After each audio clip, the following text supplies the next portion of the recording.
Avec quelle fréquence vas-tu chez le médecin pour te faire un bilan général? Si tu es consciencieux, peut-être 1 ou 2 fois par an, n'est-ce pas?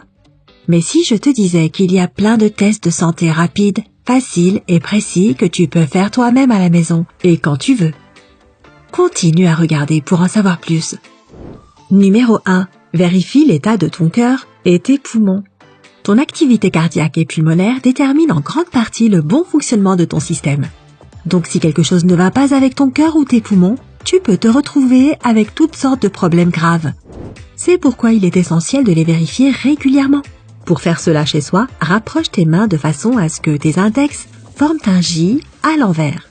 Tiens-les comme ça, avec les ongles en contact, pendant environ 10 secondes. Vois-tu un petit losange dans l'espace entre tes ongles? Super!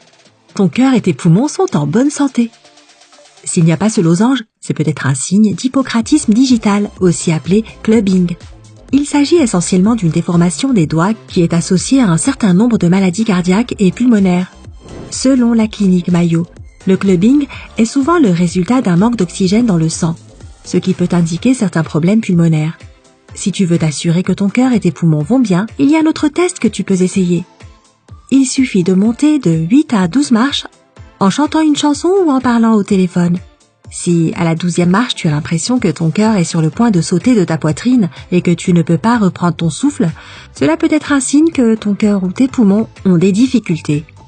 Donc n'hésite pas à consulter ton médecin, il te dira exactement à quoi tu as affaire et t'aidera à remettre ta santé sur la bonne voie.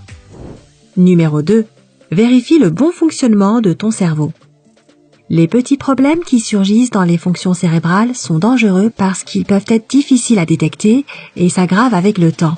Heureusement, les experts de l'École supérieure de médecine de l'Université de Kyoto savent exactement ce qu'il faut faire.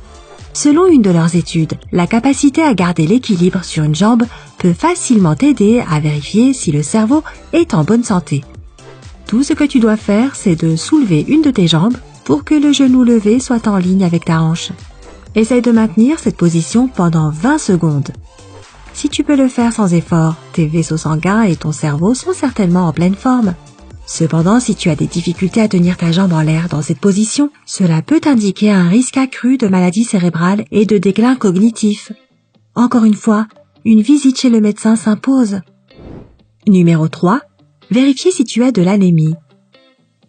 Tiens-toi devant un miroir et tire un peu ta paupière inférieure vers le bas. Sors aussi ta langue si tu veux. Le tissu exposé doit être rose vif. S'il s'agit d'un rose pâle ou même légèrement jaune, tu pourrais être anémique. L'anémie est un état dans lequel le sang ne contient pas suffisamment de globules rouges, alias hémoglobine. Ce qui est dangereux avec l'anémie, c'est qu'elle empêche tous les autres tissus de ton corps de recevoir suffisamment d'oxygène, ce qui, en retour, nuit à leur bon fonctionnement. D'autres indicateurs majeurs de l'anémie sont la fatigue constante ou rapide, la perte d'énergie, l'essoufflement pendant l'exercice ou même en montant les escaliers, la peau pâle et l'insomnie. Si tu ressens un de ces symptômes, il est certainement temps de consulter un médecin. Numéro 4. Vérifie ton taux d'hormones. La meilleure façon de contrôler ton taux d'hormones est de faire attention à ta perte de cheveux quotidienne. Les médecins disent qu'il est tout à fait normal de perdre entre 50 et 100 cheveux par jour. Si tu penses que tu en perds plus que ça, fais cette petite expérience. Tout d'abord, assure-toi que tes cheveux sont propres et secs. Maintenant, prends une petite mèche de cheveux et tire légèrement dessus. Si tu te retrouves avec 2 ou 3 cheveux entre les doigts, tu n'as pas de quoi t'inquiéter. Tes hormones vont très bien. S'il y en a plus, cela pourrait signifier qu'il est temps de consulter un spécialiste des cheveux et du cuir chevelu. Cette perte de cheveux peut provenir de divers facteurs, dont le stress, des mauvais soins capillaires et de graves problèmes de santé. Un possible déséquilibre hormonal jouerait ici un rôle énorme, ce qui rendrait tes cheveux beaucoup plus fins et fragiles. N'ignore pas ce symptôme et assure-toi de prendre les mesures nécessaires. Numéro 5. Examine tes nerfs. L'une des affections nerveuses les plus courantes est le syndrome du canal carpien. Il s'agit d'une douleur dans les mains et les doigts qui vient d'un nerf comprimé dans le poignet. Cette maladie est courante chez les artistes, les motocyclistes et ceux qui écrivent beaucoup sur un clavier d'ordinateur, comme les employés de bureau. Pour t'examiner, commence par lever les bras et tendre 2 poings devant ton visage. Tes poignets doivent être tournés vers toi. Essaye maintenant d'atteindre le bas de ta paume avec le bout des doigts et maintiens cette position pendant environ 1 minute. Si tu commences à ressentir de la tension, de la douleur ou des picotements désagréables, tu pourrais avoir le syndrome du canal carpien. Si tu penses que c'est le cas, tu dois vraiment consulter ton médecin le plus tôt possible. Le syndrome du canal carpien ne fait qu'empirer avec le temps, donc un diagnostic approprié pendant les premiers stades peut vraiment faire une différence. Numéro 6. Vérifie ton taux de glycémie. L'hyperglycémie n'est jamais un bon signe, mais la chose la plus dangereuse qu'elle peut entraîner, c'est une neuropathie diabétique. Cette maladie survient lorsque l'hyperglycémie commence à endommager les nerfs du corps et cible normalement les jambes et les pieds. Pour vérifier ta glycémie, tu auras besoin d'un crayon et l'aide d'une autre personne. Demande à un ami de toucher tes pieds et tes orteils avec la pointe et la gomme du crayon. Concentre-toi vraiment sur ce que tu ressens et réponds à une question simple. Peux-tu faire la différence entre les deux extrémités du crayon sans regarder? Si c'est un jeu d'enfant pour toi, alors la neuropathie diabétique n'est pas une chose qui devrait t'inquiéter.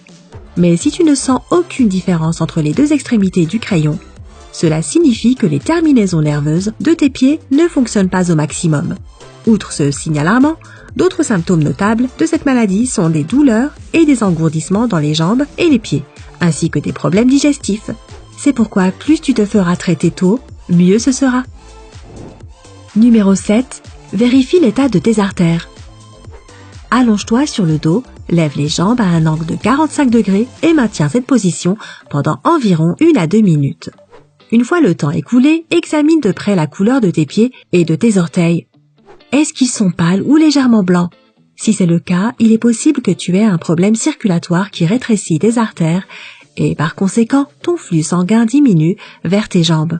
Dans le monde médical, on appelle cela une maladie artérielle périphérique et elle ne touche parfois qu'une seule jambe.